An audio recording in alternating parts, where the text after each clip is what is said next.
This episode of Marijuana Today Daily is sponsored by the good folks over at Dipstick Vapes, makers of the innovative Dipper multifunction vaporizer, which you can use as either a traditional pack-and-go vape pen or, with a quick swap of a vapor tip atomizer, use it to vaporize extracts directly as if it were some kind of magic vape straw. You can forget the butane and blowtorches when you have a Dipper vaporizer in your consumption toolkit.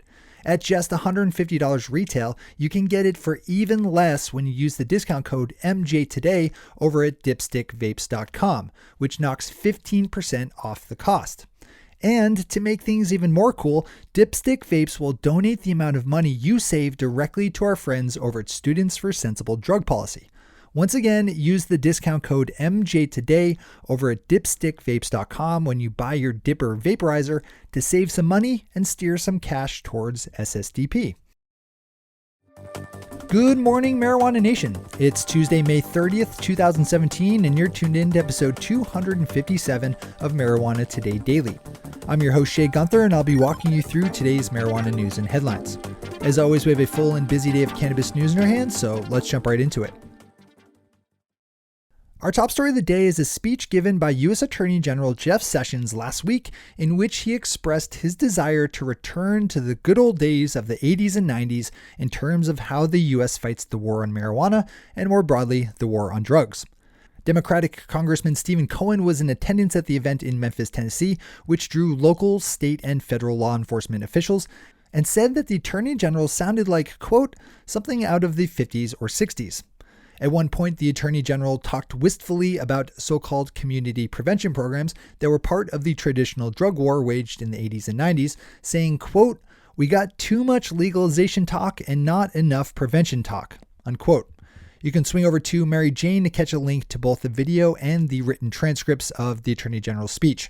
Both would be valuable to spend some time with so as to better understand the mindset of the nation's top cop when it comes to drug policy. As always, we have all the news we cover linked to on our website at mjtodaydaily.com and on our Twitter account at mjtodaydaily.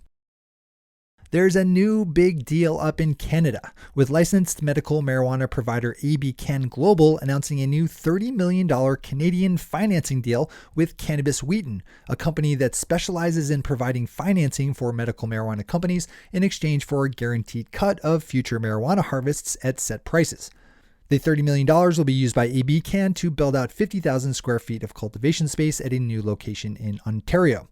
The deal allows for a further phase of investment and development should this first round go well. Once completed, the Phase 1 cultivation space will be capable of pumping out a little under 18,000 pounds of marijuana per year. Swing over to New Cannabis Ventures for all the details on this deal.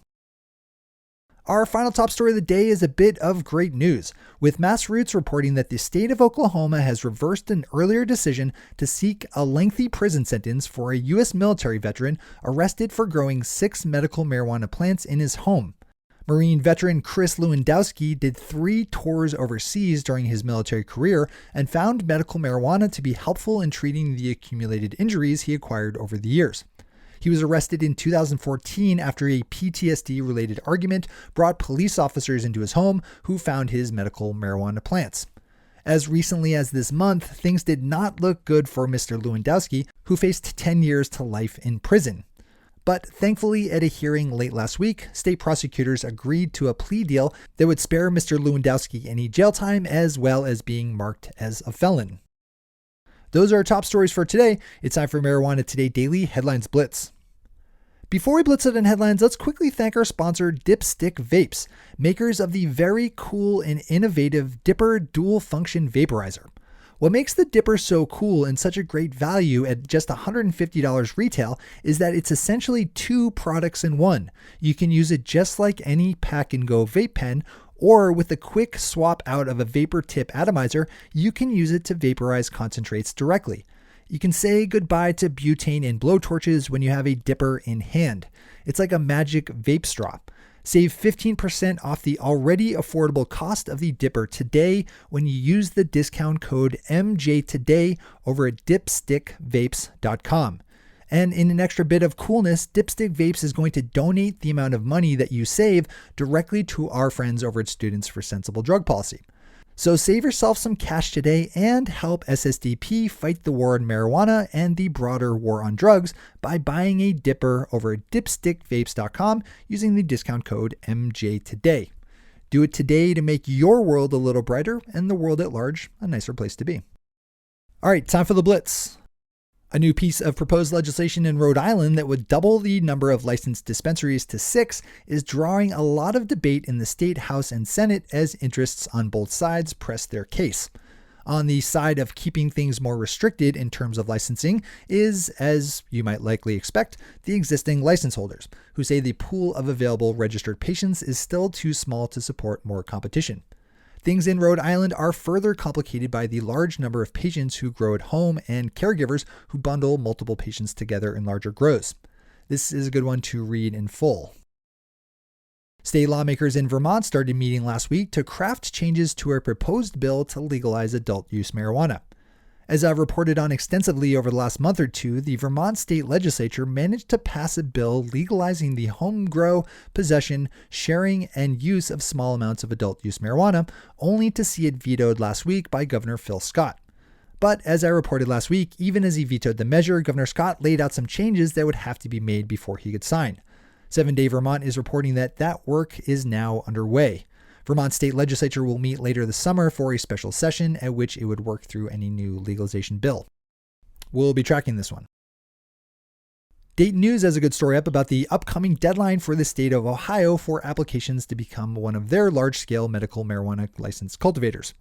One company, PharmaCann, said their plans for Ohio include investing $20 to $30 million should they receive one of the 12 large-scale licenses up for grabs. Ohio will be accepting applications for small-scale growers between June 5th and June 16th, while the larger applicants will have a window to apply of June 19th through June 30th.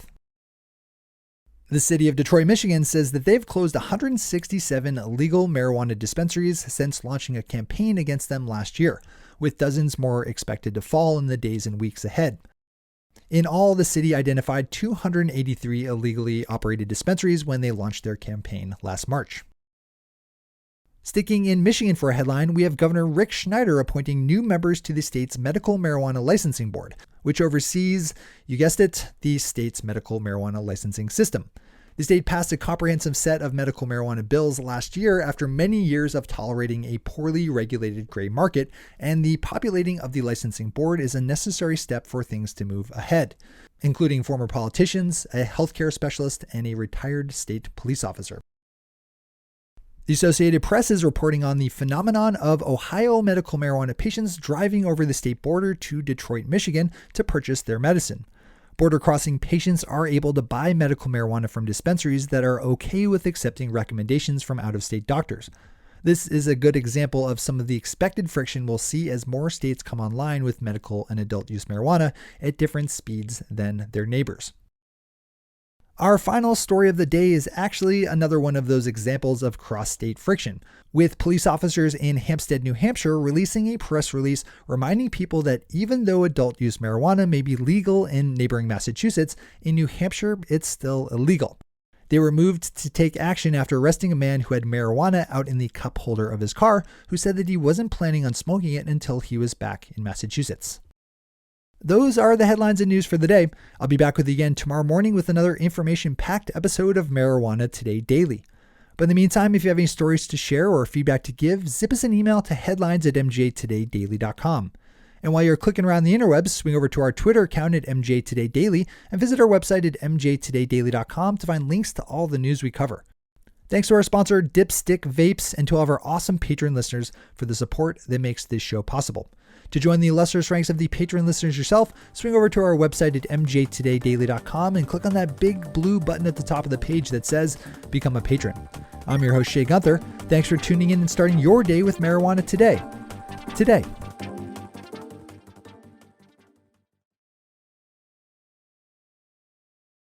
One take, Shay. One take.